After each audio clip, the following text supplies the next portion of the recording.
Welcome to the Excuse Smashers podcast. Hey, this is Tim Kaufman. Thank you so much for joining me as I talk to some of the most amazing people on the planet about excuses and why they didn't let excuses hold them back from a plant-based lifestyle. So sit down, buckle up, and hang on as my guests show you how to Smash excuses.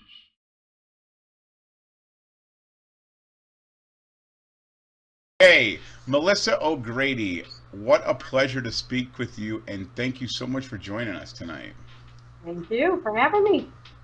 So I would like to take the next 5 minutes, if you could, and just can you tell us how a plant-based lifestyle has changed your life? Oh my goodness, that could be like a novel. So I mean, getting and talking about how it's changed my life. I've only been doing this about 7 months, and I made this change because I had a horrible knee injury, and I had been regaining weight because I'm diabetic, and just I couldn't move. I was depressed. I was feeling crappy, and then I decided to rewatch Forks Over Knives, and I thought, let's just try it for a day and see how it goes. And it went really good, and we said, hey, let's try another day and see how it goes. And then we said, oh, it's easy. Let's just stick with it. So we didn't have that, like, how do you get started? How do you transition? We just went straight into it. And almost immediately, like inflammation in my knee, which was like the size of a grapefruit, and I couldn't walk for a month, it started going down immediately. And, I was in physical therapy at the time, and he could fit a basketball underneath my knee when I was trying to have it fully straight on a table. So, and after just 2 weeks of plant-based eating, he couldn't even get his hand underneath my knee. That's how straight I was able to get it. And immediately I was able to start walking again and hiking again and just being active and having energy, and weight was falling off. And, so here I am about 7 months in, and I'm down 57 pounds. I'm Wow. probably the smallest I've been since 12 years old. Oh, wow. That's awesome. Congrats. There's so many amazing things. I don't have migraines anymore. I haven't gotten sick with a cold since I've started this. I don't snore anymore. There's so many tiny little changes that have happened. And, like, you're hugely inspiring me. You're just like a monster when it comes to running and getting out there. And I would love to aspire to that. And then you were part of what inspired me to start Couch to 5K. So here I was, someone who had arthritis in both knees and had that knee injury on top of it and couldn't really move. And just like a month later after that, I started Couch to 5K. Every time I go out and I do one of those workouts, I'm almost doing a 5K in the workout. And I'm doing my second official one this weekend. And you can't trade this feeling for anything in the world. You feel alive. I'm turning 40 in a couple months, and I'm alive for the first time in my life. I feel like I'm actually living instead of just on the couch wishing I was like everyone else outside getting out there, So Yeah. I feel great, and it's so worth it. Yeah, that's awesome. So it sounds like, pretty much emotionally, physically, everything, it's made a huge difference in your life. That's super cool. And I love following you on Facebook and watching how exciting it is to see you hitting goals. And, people tend to forget that, we look at the health part and it's cool, but there's a huge emotional part to this too. When you start, accomplishing goals, you feel so good about yourself, and you feel like you're unstoppable, really. I mean, I never thought I would run, and when I started it, I was like, oh, it'd be nice to just run to the corner and back and not be exhausted. And now it's like, if I go out there and the workout says you have to run for 35 straight minutes, there's a little bit like, oh gosh, I can't do that. But as soon as you get going, you're just like, oh yeah, I'm awesome now. Look at me. Yeah. Just have such a natural high, and you just feel so good doing it. And now I've added redoing P90X to the mix. So right after my run, I was still working out for another hour. and it just, I want to make everything else match those legs that are getting nice and toned. So yeah. That's awesome. Congratulations. That's huge. So as you know, this is Excuse Smashers, and I actually hear this excuse so often, and I've heard it a couple times in some classes I've given, and so people tell me that they're type 2 diabetic, and actually I was supposed to be on metformin. I just never took it. I was supposed to be on it. Not what you are, trust me. Yeah, I just didn't go back to the doctor. Once he told me I was diabetic and I need to be on metformin, I just never went back. So I fixed that problem. But there's a lot of people. Type 2 diabetes is getting more and more prevalent. It's getting more and more common, and I'm afraid that it's going to continue to escalate. But I hear this all the time that I can't go plant-based because I'm type 2 and I cannot have carbs because they will kill me. So first of all, can you tell us why you think I am asking you to smash that excuse? Well, I've had type 2 diabetes for at least 14 years. I was diagnosed 14 years ago.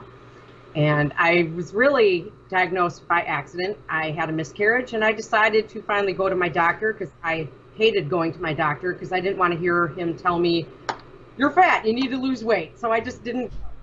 And I remember the morning before we went, I went to McDonald's, had hash browns and orange juice, and I went to the doctor appointment, and I walk out with like 6 or 7 different prescriptions for meters and test strips and metformin and all these other pills and things, and I was like, oh God, what do I do?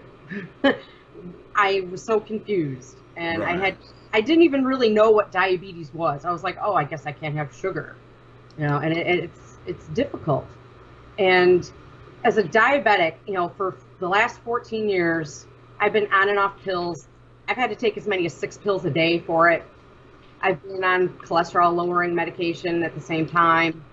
I had that whole stigma of if you low carb, can't eat oatmeal, you can't eat, anything. I was an egg and bacon every morning for breakfast eater. I was still miserable. If I looked at a carb, my sugars went up. Right. And you feel so trapped. So, okay, so basically for a decade and a half, you were diagnosed with type 2 diabetes. And so what I want to ask you next is, can you give us some specific examples of how, what this could be an excuse, but it's a challenge. Can you tell us how type 2 has challenged you? Whether it was in the beginning or even now too. Oh yeah, I mean, I've always faced challenges. This disease changes, and it used to be so great because when I was younger, took my pills, and it was mostly under control. I've had yo-yos of eating good and exercising well and having great numbers. The lowest I've ever had my A1C was a 5.1, and that was the highlight. But then I'd have something bad happen in my life and start eating, and things change. And about a year ago, the pills weren't helping at all. I couldn't touch a carb. I couldn't look at a carb anymore. Nothing. I couldn't have one chip if I wanted to. I couldn't have any, piece of toast with breakfast or an English muffin. Anything would cause my numbers to skyrocket. And they wanted to put me on injectable medications. I'm the kind of person who, if there is a crazy side effect that you can be having to a medication, I'm going to have it. So I'm not going to inject myself with something that has this huge long list of things that are going to go wrong, because I'm probably going to get a couple of them. So that's when I said, put me on insulin. There's no side effects. There are definitely side effects to insulin. So I've been on insulin for about a year. I started off on 10 units a day. By the time I switched to plant-based eating 7 months ago, I was taking over 70 units every single day. Oh, wow. Like, I was gaining weight from the insulin and feeling crappy about myself, and then the weight gain caused my numbers to go up again, and so I'd have to take more insulin, and then I'd gain more weight. It's a vicious cycle when you're put on insulin, and it's a hard thing to just get past. So like I said, at the time, I had the knee going on. I was so severely depressed. I had almost gotten to 200 pounds again. I couldn't fit, my 14 comfort jeans were getting tight. I was so down. And like I said, that's when I rewatched Forks Over Knives, and I was like, I can do this. And after just 4 weeks of this, of just being on, doing it, I was off the insulin completely. Right. I was waking up in the morning, and my morning blood sugar would be like 50, and I was shaking from a low, and I'd have to keep lowering and lowering it, and now I'm off it. And here I am, 6 months after getting off it, I'm still off it. Right. And there are days as a diabetic, as a type 2, where you have that mindset of, I can't eat oatmeal. I can't eat some mashed potatoes or potatoes. I eat oatmeal every day now. So one of the challenges, obviously, then is that past knowledge that you had that carbs are no good for you if you're type 2. Did you get any outside unsolicited advice from people while you were doing this? I got too much advice even just from my own doctor. Doctors are so old school way thinking, and it's Right. like you go and every book on the shelves is, based on the American Diabetic Association, and which is very close to the SAD diet, just saying, less sugar and less this, and it's like it's not enough to just do that, and you're not doing yourself any favors eating this junk that's just clogging your body and not letting your body heal itself. And it's a huge mindset shift in your head that you have to make, saying, you know what, this can work for me. I'm not getting anywhere where I am, so I might as well give this a try and see if this works. Right. Basically, every time you inject insulin, you're just, maintaining, and you're not really getting any. It's like status quo. And it sounds like what happened to you is the more weight you gain, then the more insulin, and it's kind of this cycle that you talked about. But can you just talk about, because I'm actually curious about this, the first time, like after you watched Forks Over Knives for the second time and you decided to do this, what was it like the first time you ate like a meal? Because I know now all our meals are kind of like mostly carbs, like 80%. Yeah. What did it feel like? Did it feel like you were totally going against everything you knew was right? It actually wasn't too much of a shift for me. I did have to shift away from, I was a big chicken and fish eater, and it would be like I had salads every day, but I was putting chicken, or I would make up a pound of ground turkey, because I used ground turkey instead of beef because it was Right. better for you. And I would put almost half of that pound on it for a taco salad. And I used to use blue cheese like there was no tomorrow. So I did have to just remove those things. But having that salad meal and having, the oatmeal for breakfast was a nice change for me, and it was kind of nice to just be like, all right, this wasn't so bad. It's still tasty. The thing that I love about this way of eating is no matter what you're craving, there's a way to make it plant-based. Right. It tastes really good, Yeah. So I don't miss cheese. If I miss it, I make a cashew cheese, and if I miss a taco, well, tonight I had mushroom, onion, pepper tacos, and I put some Whole Foods salad dressing now that Whole Foods is in our area, and I eat it and I'm like, it's like a steak sub. So, to me, Right.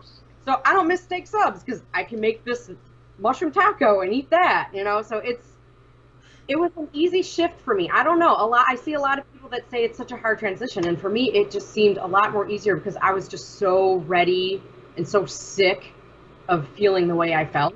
Right, but still, there had to be something in your head when you went to eat that oatmeal that said, this is taboo. I still have those days. I still Yeah. have those days where, I'll eat rice, I'll eat some potatoes, a baked potato, and I think to myself, oh my gosh, my blood sugar must be sky high. I did it the other day. I said to myself, ooh, I ate way too much. I bet I'm like 300 and I need to take some insulin.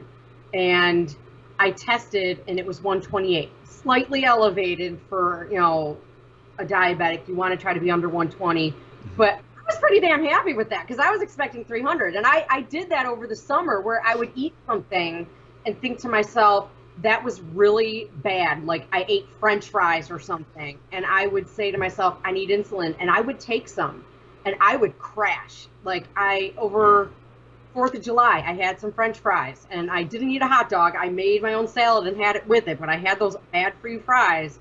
So I just randomly said, oh, I got to be high. I got to take some insulin. And I did. And I went down to a 40. I almost passed out. So yeah, I've had to remind myself, I don't need the insulin. My body is handling it. And it is yeah, shift. I still have that once in a while getting into my brain that, oh, you can't have that. And it's a miracle when you do test and you think, I can eat this. yeah. Oatmeal with strawberries in the morning, and I can have nuts in it, and I can have homemade air fried French fries, and and I can eat that stuff, and my body is doing its job and handling those carbs. Right, right. So, so lastly, and I think this is the most important part, if you could be so kind to give some people some tools that you use to help you along your journey having the type 2. Maybe there's different grains, or you could talk a little bit about glycemic index, or whatever tools that you think could help people. I still, for the most part, go very light on the grains. So I still, it's part that stigma still in my head that I can't have them, but I feel like I do better when I limit them. So I really don't eat rice very often. I have it once in a while. I had it a few times this week, but I mean, you're talking like a third of a cup instead of a whole cup, so. Do you notice any different type of rice has a different effect on your sugar? I haven't really tried. I really haven't.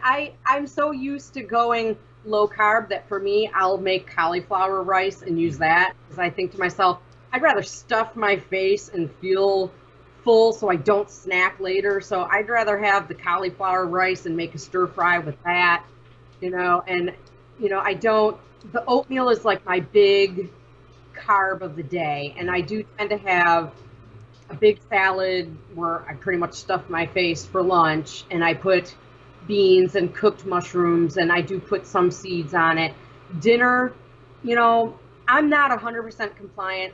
I don't think anyone needs to be 100%. I still use low carb tortillas. I think they taste good. I still get a lot of fiber with them. There's a minute amount of oil in them. For me, I'm much more comfortable using them, and I don't try to tell myself, well, then you're not compliant, you're not doing it right if you have that low carb one instead of the Ezekiel's, or or something like that. Right. So you're talking about there's some added oil in them. A little bit, there is, and the things it's so minor. I don't really eat with oil. I don't cook with it anymore. Right. So I say to myself, well, that one tortilla, and I maybe use tortillas 3 times a week. So Right. you have to you want to try to be compliant and do what you need to do for you and make it your own without feeling like you can't have it at all, and you can't do this and you can't do that. I have it once in a while. I put regular creamer in my coffee still. Coffee can sometimes really actually spike me, so I don't put sugar in it anymore. I used to be really big on Splenda, so getting off that was a huge Right. thing for me, getting off artificial sweeteners, Yeah. So can you think of any other tips that help you with the type 2? Educate yourself. That's where I was going next. Yeah. I see people do that all the time on Facebook groups and other groups where they're just like, I saw this documentary and now I'm plant-based, and they mention the things that they're doing and the way that they're living, and it's not really how they should be eating. There's so many wonderful doctors who have written so many wonderful books. I get them at the library all the time. It doesn't have to cost you anything. I'm finally reading Dr. Esselstyn's, Prevent and Reverse Heart Disease. I'm glued to that book right now because it's just mind-boggling.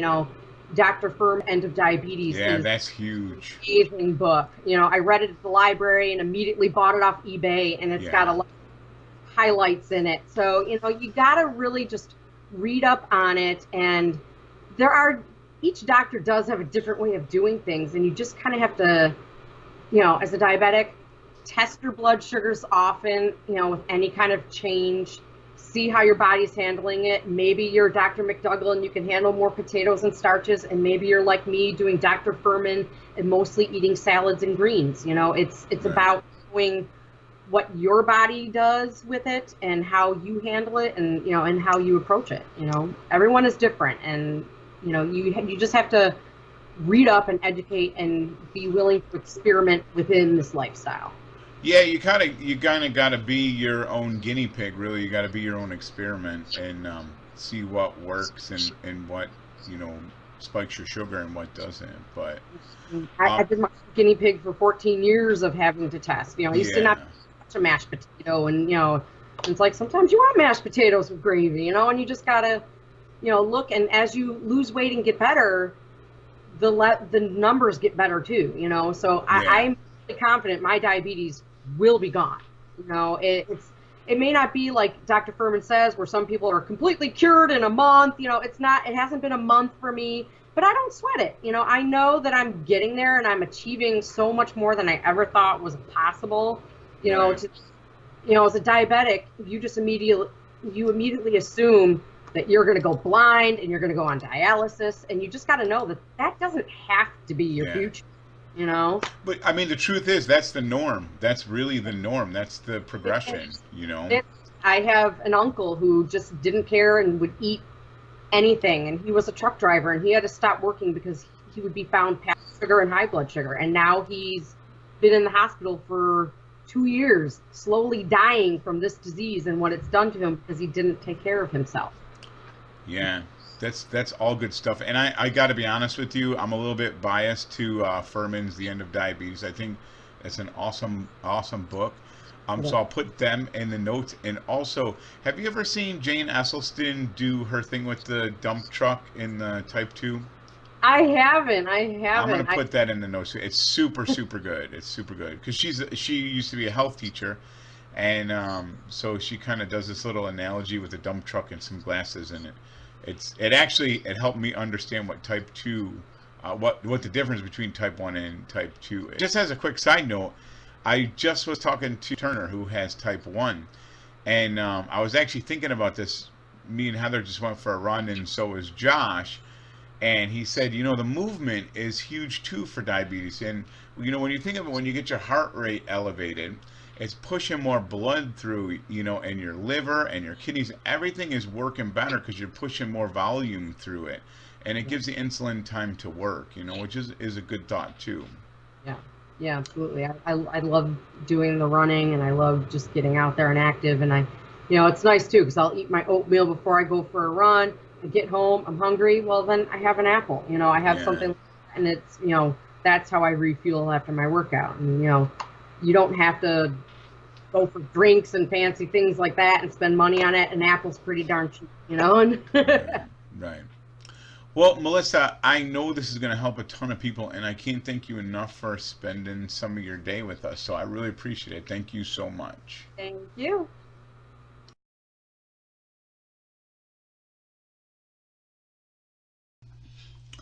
Wasn't that a great talk with Melissa? She's so full of energy, and she loves this stuff. And I met her at a talk I did at an animal sanctuary, and she was so excited starting out, and she's doing a lot for the community, and she's just super involved, and her enthusiasm is super contagious, and she loves the plant-based lifestyle. She loves the running part, and she's having fun with it. And the cool thing is, I talk to so many people that have Type 2, and it goes against everything that you've been taught about sugar. And you're eating carbs instead of quote unquote protein. And so kudos to her, because really she's kind of blazing her own trail, and it's super cool to see. And I know there's a ton of my friends that are plant-based that we're Type 2 diabetics, and collectively, but especially with Melissa, you could totally say that this excuse is Smash.